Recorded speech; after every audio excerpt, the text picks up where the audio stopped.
100 বার জিহ্বা লড়ায় পড়ে সুবহানাল্লাহি ওয়া বিহামদিহি, আল্লাহর রাসূল বলেন তার গুনাহ যদি সাগরের ফেনা পরিমাণ হয় সেই গুনাহ রব্বুল আলামিন ক্ষমা করে দিবে। গত রমজানে বাইতুল্লাহ ছিলাম, এর আগের রমজানেও ছিলাম, এবারও যাব। রমজান মাসে তারাবি হয় বাইতুল্লাহ শরীফে, 30 লক্ষ মানুষ দাঁড়ায় দাঁড়ায় কোরআন শোনে। একটা মানুষের ভিতরে বিরক্তি ভাব নাই। কি চমৎকার কণ্ঠ, কি মজা মাখা তেলাওয়াত, যত শুনি ততই মজা লাগে।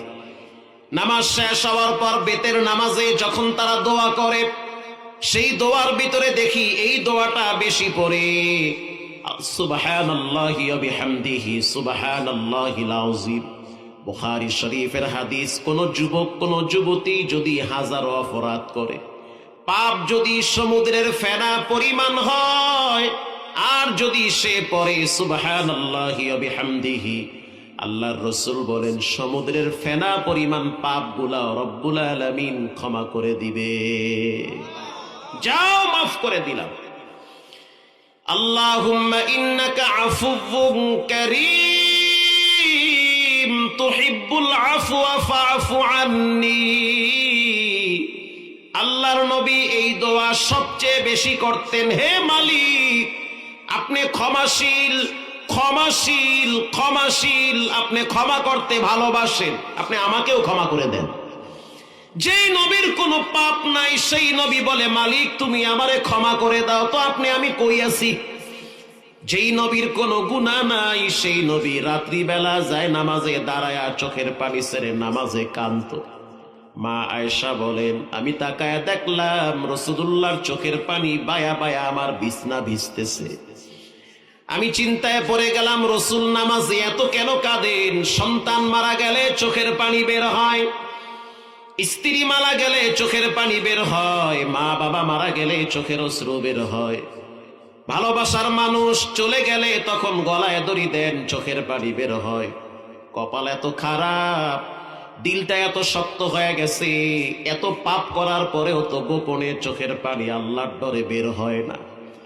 আল্লাহর কাছে তওবা করা উচিত মালিক, পাথর আপনার ডরে কাঁদে, আমি কি হইলাম, কেন আমার দিল এত শক্ত হয়ে গেল? ঠিক না বেঠি? কি হয়ে গেল, আমার দিল এত শক্ত কেন? মসজিদে নামাজ হয়, এত বড় বড় দাড়ি নিয়ে চায়ের দোকানে বসে টিভি দেখে, হইল কি? মসজিদে আজান হচ্ছে, যুবক Facebook, YouTube, TikTok, free fire, PUBG এগুলো নিয়ে ব্যস্ত থাকে, মসজিদেও যায় না। জুমার দিন যাও যায়, তাও মিষ্টি থাকলে বইয়া থাকে, মিষ্টি না থাকলে সালাম ফিরাইয়া আর একজনের জুতা লাইয়া দৌড় মারে। কথা কর না কেন? এই তো নামাজ, এই দিয়ে আবার কোন আল্লাহ আমারে মাফ করে দেবে, মরার পরে ফেরেশতারা কইবে পাটাম ফাটাম। কথা কর না কেন? জি, এত মানুষের জন্য এত কিছু করলেন, নিজের জন্য করলেন কি? নিজের জন্য নামাজ পড়বেন, নিজের জন্য জিকির করবেন, নিজের জন্য আল্লাহর দ্বীন প্রতিষ্ঠা করতে গিয়ে নিজের তাজা রক্ত জমিনে ঝরাবেন। ঠিক না বেঠি? নিজের জন্য কিছু করেন। মা আয়েশা বলেন নামাজ এমন একটা গুরুত্বপূর্ণ ইবাদত, আমি যখন উযু বানাইতে গেলাম আয়েশা দেখলাম রাসূলুল্লাহ সিজদায় পড়ে আছে, বুখারীর হাদিস। মা আয়েশা বলেন আমি আয়েশা দেখলাম রাসূলুল্লাহ কাঠের মতো সিজদায় পড়ে আছে, নড়াচড়া করে না। জানান্তু হাত্তা কাবদাতার রূহু, আমি মনে করলাম রাসূলুল্লাহ বুঝি সিজদার ভিতরে মারা গেছে। ওহ কি নামাজ নবীর রে! আর আমগো মোবাইল বাজে উঠলে কানে হাত দিয়া কয় হ্যালো মুই নামাজে আছি, পরে কথা কবি। কি নামাজ! আব্বাইন্দা ঘড়ির দিকে চাইয়া থাকে, ইমাম সাহেব কিরাত লম্বা লইলে পিছনে কাজ দেয়, চালু করেন। কথা কন না কা? এই নামাজ দিয়ে আবার হে আল্লাহর দ্বারে কয় আল্লাহ আপনি আমারে মাফ করে দেন। এত সোজা। ছেলে তো মাফ করে না, মেয়ে তো মাফ করে না, বউ তো মাফ করে না, উল্টো পাল্টা করলে 6 বাচ্চা হালাইয়া আর একজনের লাগে দৌড় মারে। কেউ মাফ করতে চায় না, আল্লাহর দ্বারে আইয়া সেগাইয়া বলেন আল্লাহ মাফ করে দেন। এত সোজা। পিঠা খাওয়া লাগবে মরার পরে যদি সঠিকভাবে না চলেন। কষ্ট হয় আপনাদের? মা আয়েশা বলেন আমি তাকায় দেখলাম রাসূল সিজদায় পড়ে আছে, আল্লাহর নবীর পা নড়ে না, বডি নড়ে না। আমি মনে করলাম রাসূল বুঝি মারা গেছে। আমি আস্তে করে রাসূলুল্লাহর পায়ে একটু নাড়া দিয়েছি, দেখলাম রাসূল আসলে কি মারা গেছে না বেঁচে আছে। যখন পায়ে নাড়া দিয়েছি তখন বুঝলাম রসুল পা নাড়া দিয়েছে, সে বেঁচে আছে, জীবিত আছে। মাথা উঠাইলো, লম্বা টাইম বসে বসে দোয়া পড়ল। এরপরে রসুল সালাম ফিরাইলো। আমি তাকায়া দেখলাম রসুল্লাহর চোখের পানি বায়া বায়া বায়া বায়া, দাড়ি ভিজে, জামা ভিজতেছে। আমি প্রশ্ন করলাম, মা ইউবুকিকা ইয়া রাসূলুল্লাহ, কেন কাঁদেন, কি হয়েছে? বাবার কথা কি মনে পড়ছে আপনার? জন্মের পরে আপনি আপনার আব্বার চেহারা দেখেন নাই, জন্মের পরে অল্প কয়েক বছর মাকে দেখছেন, তারপরে মাকেও হারাইছে। এরপরে আপনি আপনার দাদার অধীনে ছিলেন, দাদাও তো কবরে চলে গেছে। চাচার অধীনে ছিলেন, চাচাও তো কবরে চলে গেছে। আপনার সবচেয়ে কাছের মানুষ ছিল খাদিজাতুল কুবরা, সেও তো কবরে চলে গেছে।